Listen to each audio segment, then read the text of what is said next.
moving, we're going to go deeper into a little more history. We're going all the way back to the class of 1979 for our, it's a little way, way, way back, but it's farther back. I wasn't even thought of yet, but it's going to keep moving. Next up, we have Mr. Henry James, the deputy principal at Berkeley. He is going to be reciting poetry for us. So, here we go. Put your hands together for Mr. Henry James. Woo!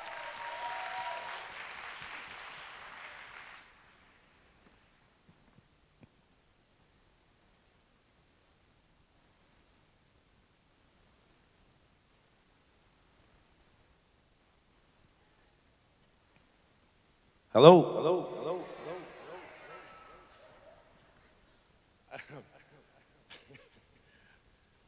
I believe my students beg me to do this just to get back at me. They know how much I hate a stage, hate the lights. But as an educator in this fine institution, I would be remiss if I did not point out some typos in your bulletin. The first being, it says old and new. Older, to be politically correct. Okay, I'm just going to recite a couple of poems. The first one I wrote, it's called ECU Blues. And as I am an educator, you have homework. Because some of us don't know what ECU stands for. So you're going to go home or talk to the person next to you and cheat and find out what ECU stands for. Does anybody know? Not the older group. Anybody? The older group doesn't know either. The extended care unit. I think that's where some of you just came from.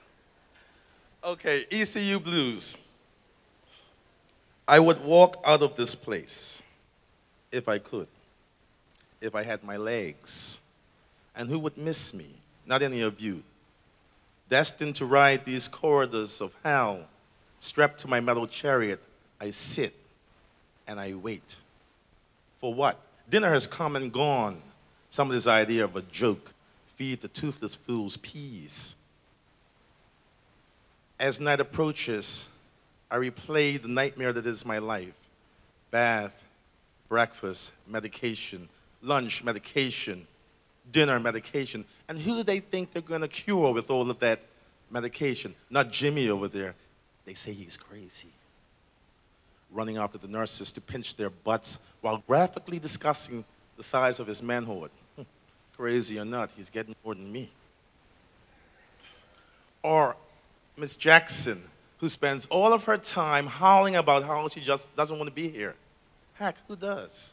Maybe she'll finally convince one of these orderlies to take her loud butt home, and good riddance. Or Millie, who just yesterday was surprised because she slapped the nurse for trying to do something with that mop of hair of hers, and was totally surprised when the nurse slapped her back.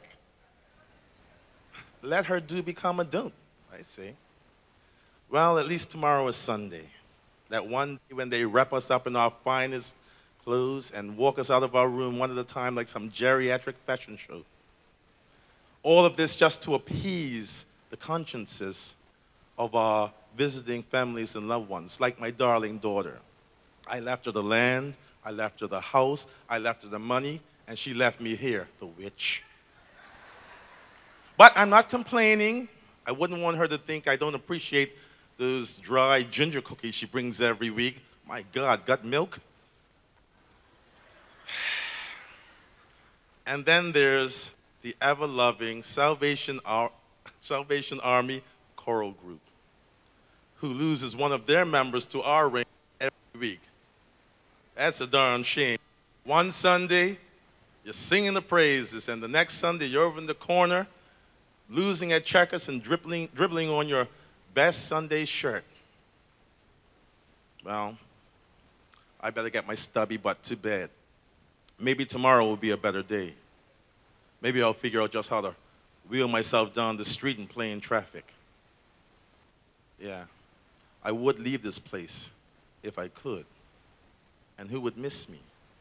None of you.